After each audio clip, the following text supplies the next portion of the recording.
Lesson number 35 exercise 3.8 question number 23 को solve करते हैं। सबसे पहले तो हमें ये समझना होगा कि इसमें जो चीज़ है वो क्या है। क्वेश्चन नंबर 23 ये फिजिक्स का न्यूमेरिकल है। A ball is thrown vertically upward with the velocity of 2450 centimetre पर सेकेंड। आमतौर पे वेलोसिटी को हम मेजर करते हैं मीटर पर सेकंड में, पर इस सवाल में ख़ास बात यह है कि सेंटीमीटर पर सेकंड में इसको मेजर किया गया है। तो जो भी फिर टर्म्स होंगी, फॉर एग्जांपल अगर ग्रेविटेशनल एक्सेलरेशन इन्वॉल्व होगा तो वो भी हमने ख्याल करना होगा कि सेंटीमीटर पर सेकंड स्क्वायर के हवाले से हम उसकी वैल्यू को लिखेंगे और कैलकुलेट करेंगे। डिस्टेंस जो होगा वो भी सेंटीमीटर्स में आएगा। तमाम चीज़ें सेंटीमीटर्स में और सेकेंड्स में मेजर करनी होंगी। अच्छा, 2450 सेंटीमीटर पर सेकंड है। निगलेक्टिंग ए रेजिस्टेंस फाइंड। अच्छा, एक बात आपने माइंड में रखनी है कि जब मूवमेंट होती है ज़मीन से टुवर्ड्स हम अपवर्ड जा रहे हैं अगर, तो जो एक्सेलरेशन होगा पर वो नेगेटिव एक्सेलरेशन होता है, उसे कहते हैं रिटार्डेशन कहते हैं। जब आप ऊपर से ज़मीन की तरफ आएंगे तो फिर ये होगा कि आप वो जो एक्सेलरेशन होगा आपका वो पॉजिटिव एक्सेलरेशन होगा, उसको कहते हैं एक्सेलरेशन है। दो तरह का होता है, positive acceleration, negative acceleration. Positive जो है उसको अमूमन हम एक्सेलरेशन ही कहते हैं, लेकिन जो नेगेटिव एक्सेलरेशन होते हैं उसे कहते हैं रिटार्डेशन कहते हैं। तो जो ज़मीन के अंदर है ग्रेविटेशनल पुल है, ग्रेविटी है, उसकी बेस पे ग्रेविटेशनल एक्सेलरेशन हमने रखा हुआ है। जब ग्रेविटेशनल पुल के अगेंस्ट मूव करेंगे तो एक्सेलरेशन जो होगा वो नेगेटिव होगा, वो -g होगा, वो रिटार्डेशन होगा। लेकिन ग्रेविटेशनल पुल के अगर उसके अकॉर्डिंग ही मूव करेंगे, उसी के सिंबल में मूव करेंगे, जो खींच रही है ज़मीन के अंदर जो ग्रेविटी है वो खींच रही है हर चीज़ को, तो वो फिर g होगा, +g होगा। तो यहाँ हम बहरहाल नेगेटिव g को यूज़ करेंगे। अच्छा, इसके अलावा जो 4-5 बातें हैं वो इस तरह से हैं, जैसे फिजिक्स है उसमें इस तरह से है कि time rate of change of position जो होता है वो होता है displacement. Time rate of change of displacement जो होता है वो होती है velocity. Time rate of change of velocity होता है एक्सेलरेशन। यानी कि इसको मैथमेटिकल फॉर्म में हम यूं लिख सकते हैं, जो एक्सेलरेशन है वो time rate of change of velocity है। जो डिस्प्लेसमेंट है वो क्या है, वो अगर हम वेलोसिटी को इंटीग्रेट कर दें तो हमें मिलता है डिस्प्लेसमेंट। एक्सेलरेशन को इंटीग्रेट कर दें तो मिलती है velocity, because acceleration is time rate of change of velocity, velocity is time rate of change of displacement.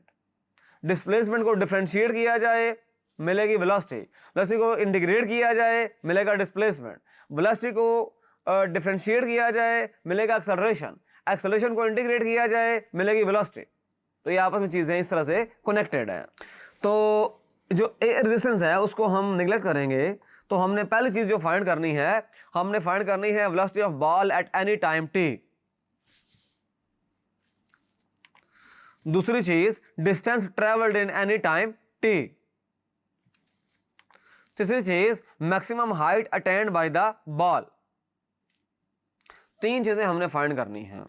एक तो वेलोसिटी है, दूसरा है डिस्प्लेसमेंट या डिस्टेंस, तीसरा है जो मैक्सिमम हाइट वो गेन करेगा बॉल। बॉल फेंका गया है ऊपर की तरफ। आइए इसको सॉल्व करते हैं। अच्छा, इसका जो सॉल्यूशन होगा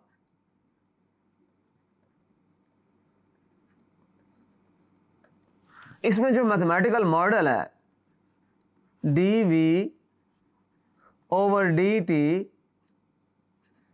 -g होगा, because motion is upward.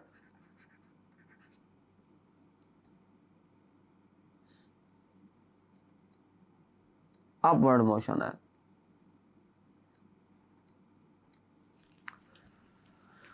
So upward जो होगा तो नेगेटिव एक्सेलरेशन होगा। ये हमारे पास का मैथमेटिकल मॉडल है, जो न्यूटन का लॉ भी है। ये लॉ ऑफ न्यूटन है, न्यूटन ने हमको ये लॉ बताया था, उसने ये मैथमेटिकल मॉडल कायम कर लिया था पहले ही। हम इसको यहाँ यूज़ करेंगे। अच्छा, पहला जो पार्ट है इसका, उसके लिए इसको इंटीग्रेट कर दें, D minus G D T है, इंटीग्रेट करें दोनों तरफ, D integral of minus G D T. अच्छा, इंटेग्रल डी है, माइनस जी बाहर आ जाएगा, डी टी हो जाएगा, v equal to minus G T plus C one, ये कांस्टेंट आ गया, कांस्टेंट ऑफ इंटीग्रेशन आ गया। अच्छा, जो वेलोसिटी हमको गिवन है वो आप देख रहे हैं कि वो ये गिवन है,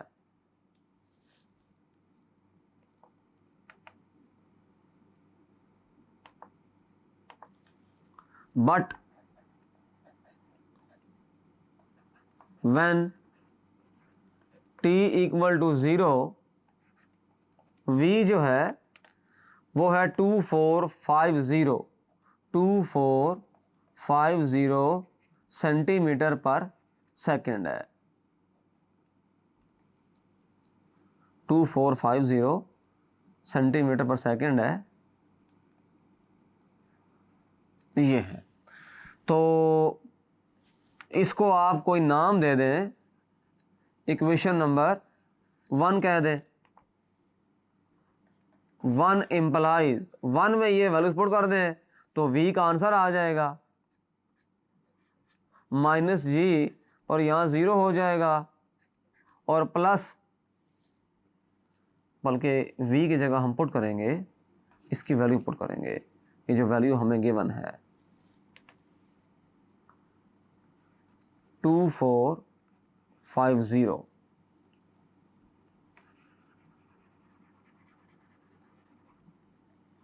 v की जगह वैल्यू पुट करेंगे 2450 माइनस जी और 0 और प्लस C1 हो जाएगा ये। तो ये तो हमने फाइंड करना था, तो 2450 ये तो हमारे पास है C1 आ गया, ये इसको 0 कर देगा। सो 1 बिकम्स, C की जगह पुट कर दें ये वैल्यू, तो V का जो एक्सप्रेशन है, V का जो मैथमेटिकल मॉडल है, V की जो रिलेशनशिप है वो आ गई, माइनस जी टी प्लस 2450। अच्छा, इसका अब सिचुएशन ये है, एक बात आपने माइंड में रखनी है, वो बात क्या है, वो इस तरह से है कि ये नोट है,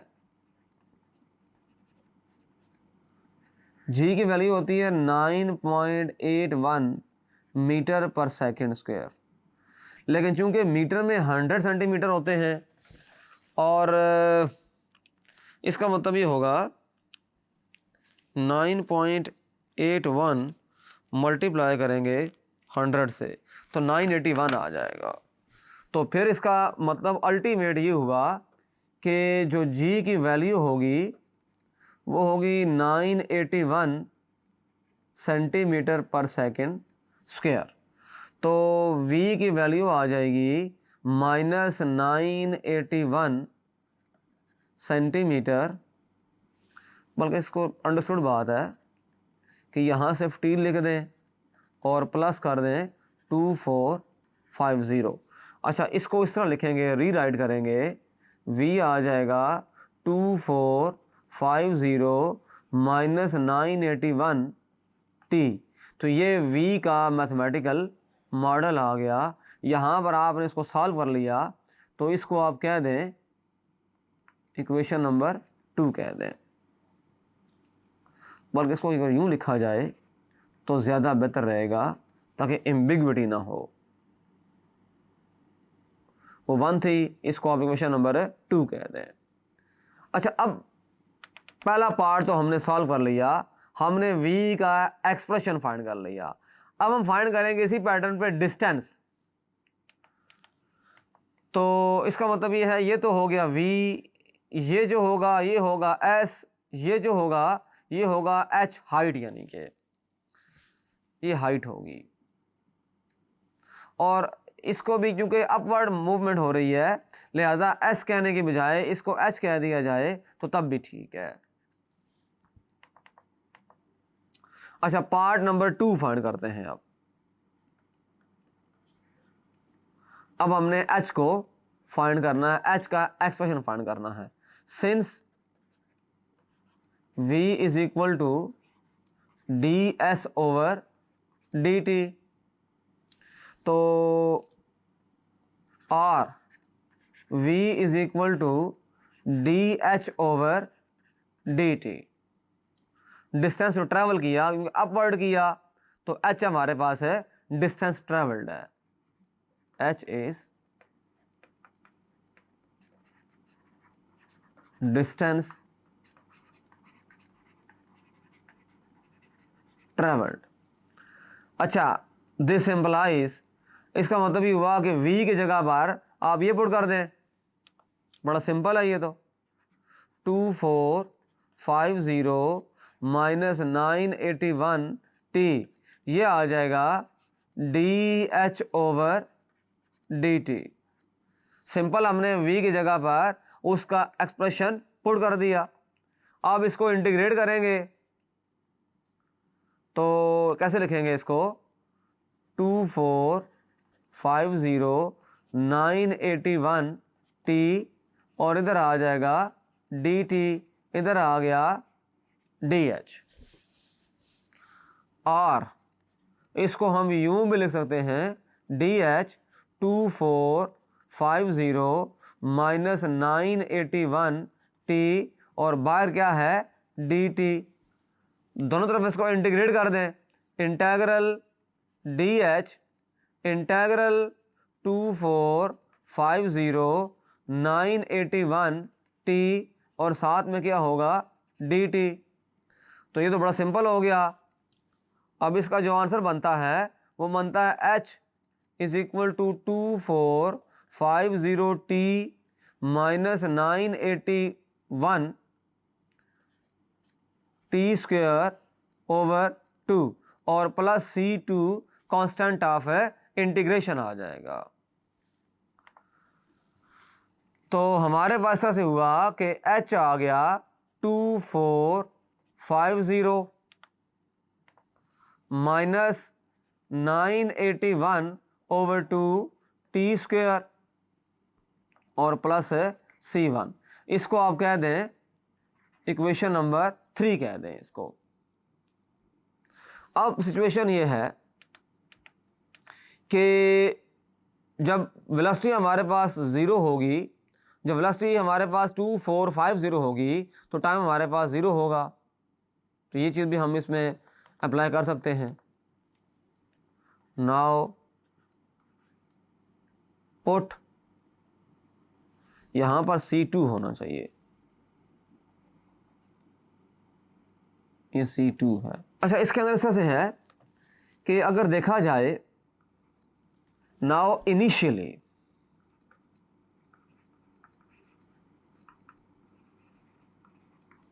जब t 0 होगा तो h भी 0 होगा, तो इसका मतलब ये हुआ 0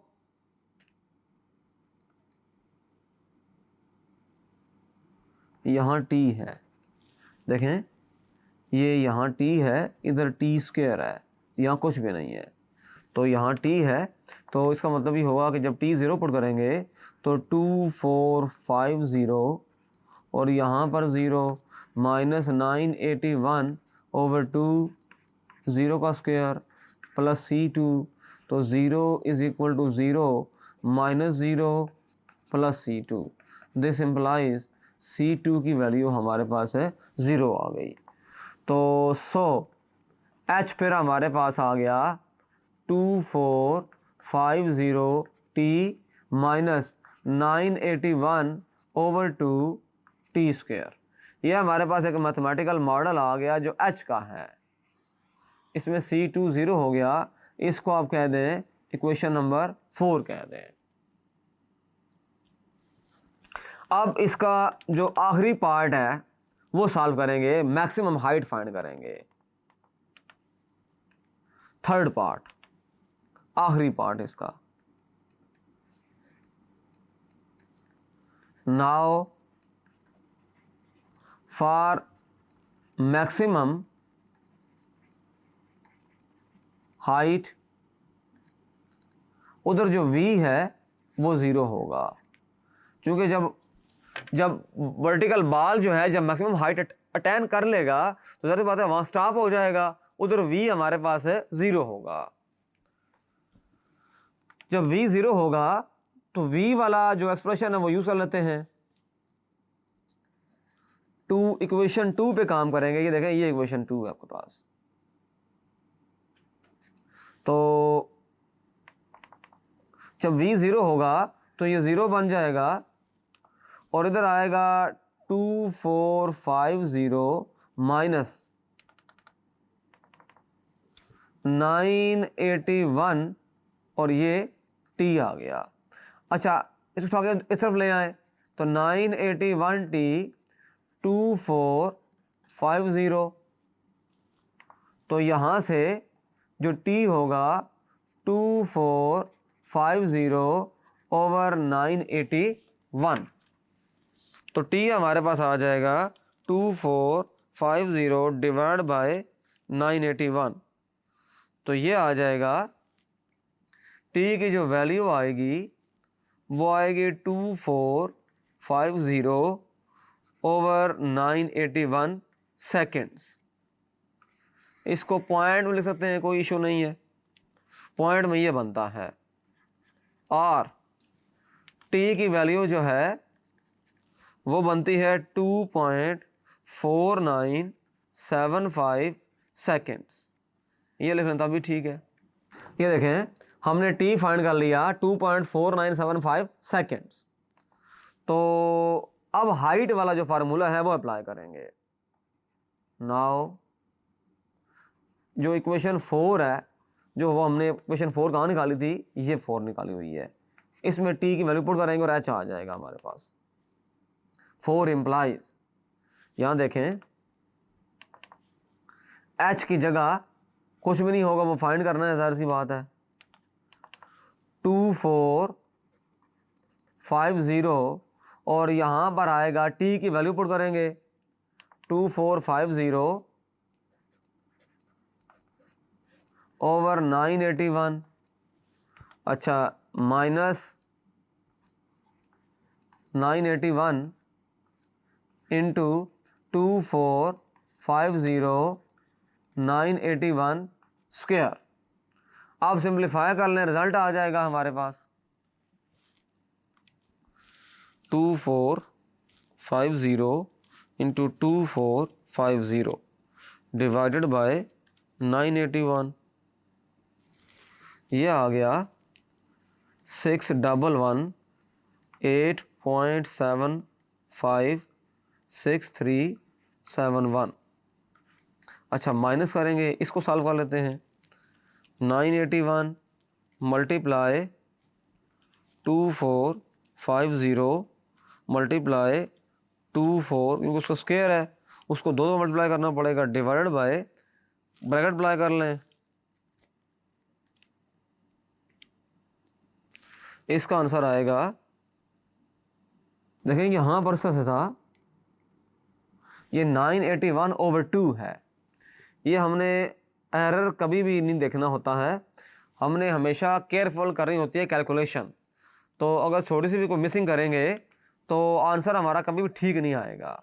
अब देखें, यहाँ से हमने मिस किया, 981 ओवर 2 था, तो यहाँ मुझे लाजमी लिखना चाहिए 981 ओवर 2 इधर आना चाहिए। तो जब इसको मैं सॉल्व करूँगा,